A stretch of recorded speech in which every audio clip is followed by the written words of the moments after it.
WrestleMania Backlash 2021 was a mixed bag. I mean, yes, you had one of the best matches of 2021, but you also had zombies. And this. Oh yeah, I said zombies. Actual zombies. They didn't mention that they're actors. Everyone, including the commentators, treated them like actual zombies. And these zombies ate Miz and Morrison. And nobody seemed to care. The commentators nowadays are heartless monsters. On a serious note, WrestleMania Backlash was a 50-50 pay-per-view in my opinion.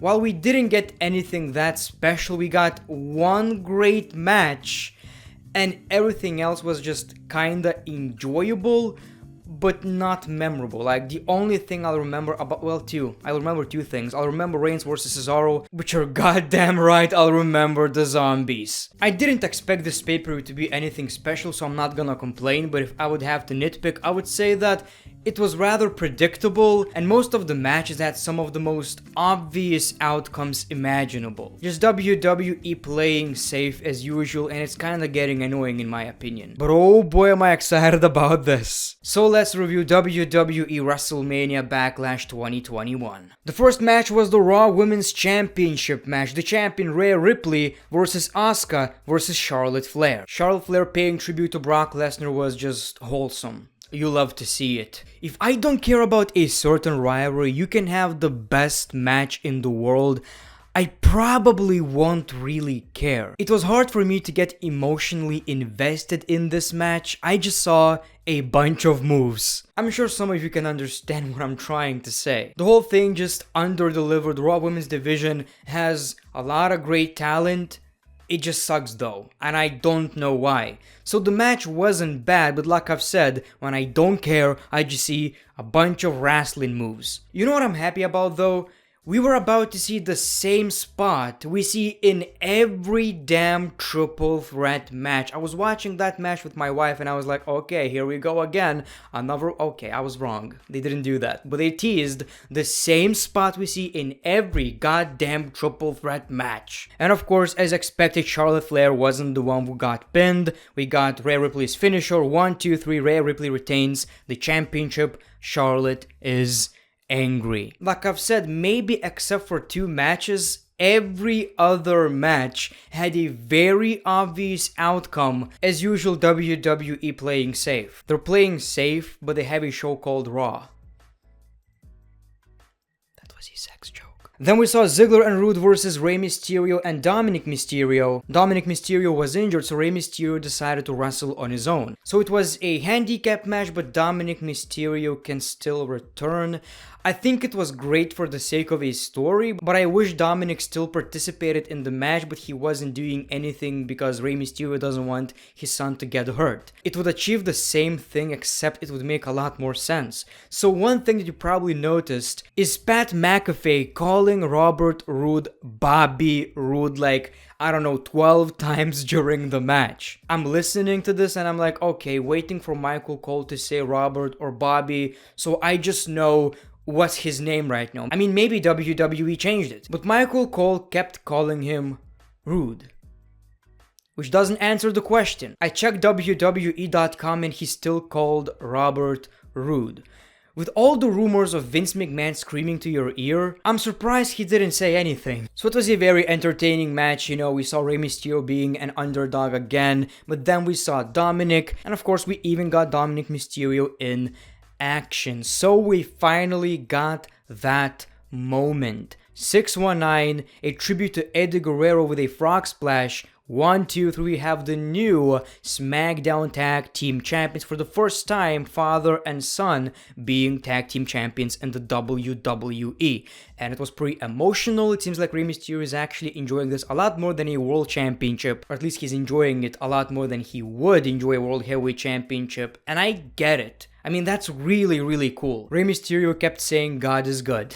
Of course, I wish we saw a crowd for this. I mean, it would be a lot more memorable if they won these championships at WrestleMania, and it's still shocking why they didn't.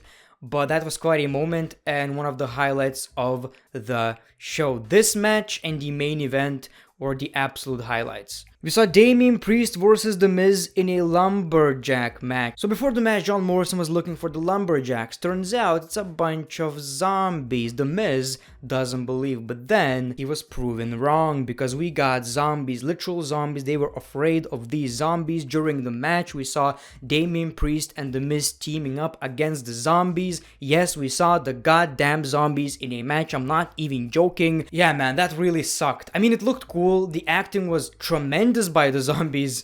You know, they're really good at being zombies, but it sucks. Yeah, I don't know, I just didn't like it. Of course, we see guys like The Fiend, The Undertaker. I get it, but that was a bit too much. I don't know, wasn't a fan. Maybe that's just me though. Let me know your thoughts in the comments below.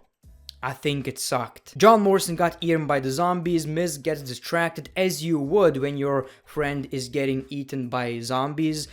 But Damian Priest doesn't care about that. You know, a human being eaten by zombies?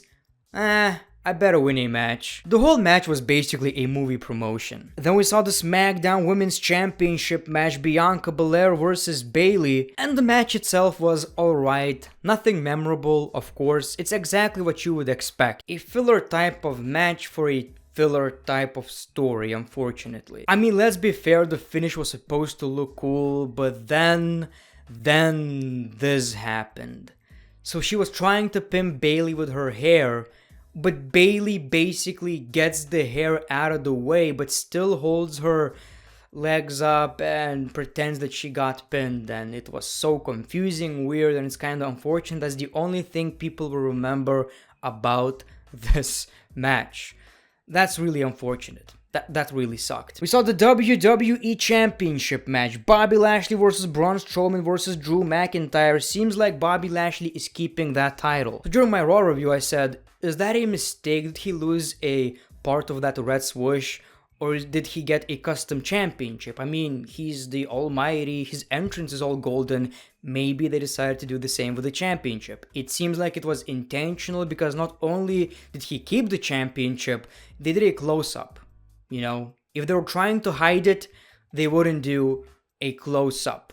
And also they have like 10 of these championships, so you know, they could just switch it. So this match was, I guess, pretty enjoyable. I mean, for a match that I didn't really care about that much, I guess it was okay, mostly for a couple of cool spots. So basically, Bobby Lashley going through the stage, love that, and also Drew McIntyre through the announce table.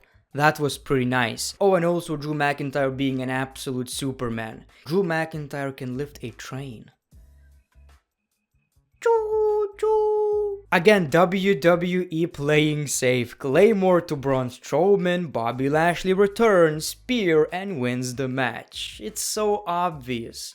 You know, why does every match have to end like this? If we're not getting a disqualification, we're getting this kind of finish. Can we get someone being dominant for once? What does that exactly achieve? Does Bobby Lashley look stronger? Does Drew McIntyre look stronger? Well, Braun Strowman looks weak, I can tell you that for sure. I'm starting to really hate these kind of finishes. And of course, the WWE Universal Championship match, Roman Reigns versus Cesaro. That was an amazing match. The way Cesaro sold the injuries, all the uppercuts despite the injuries, and just a bunch of great spots, you know, a bunch of catching spots, mid-air Superman punches, all that crazy shit. Exactly what would you expect from a Cesaro versus Roman Reigns match. Cesaro actually countered the submission quite a few times. That was surprising, but in the end, he couldn't beat the head of the table. Roman Reigns retains the championship. We got Jey Uso. He crowns Roman Reigns and attacks Cesaro. We saw Seth Rollins, and we saw this face-off, which is hopefully a match for SummerSlam. We're probably getting a heel versus a heel match, but I'm okay with it, you know, as long as the story is there. I mean, it already kinda is. Shield. That's all we need. Kinda. We could have this great story of basically who's running SmackDown. Roman Reigns wants to be the face of the company. Seth Rollins wants to be the face of the company as well. And we have these two evil sons of bitches arguing and fighting. I want to see that. He attacked Cesaro and he's angry that Cesaro focused on Roman Reigns instead of Seth Rollins because they're not finished. I'm not finished with you! Wait, that's not Seth Rollins, that's a train. Choo, choo. And Seth Rollins ends the show with crazy drip. So that was your WrestleMania Backlash 2021. Not a bad pay-per-view, quite enjoyable, but to be fair, a 2-match pay-per-view. Okay, I'll say the tag team match was great, and this whole match, the moment, the possibilities, it got me excited for SmackDown, and I can't wait to see what's gonna happen next. When it comes to Monday Night Raw, yeah, it's gonna be tough. Thank you for watching the video. The Great One, peace, love, and hugs. It's been a pleasure.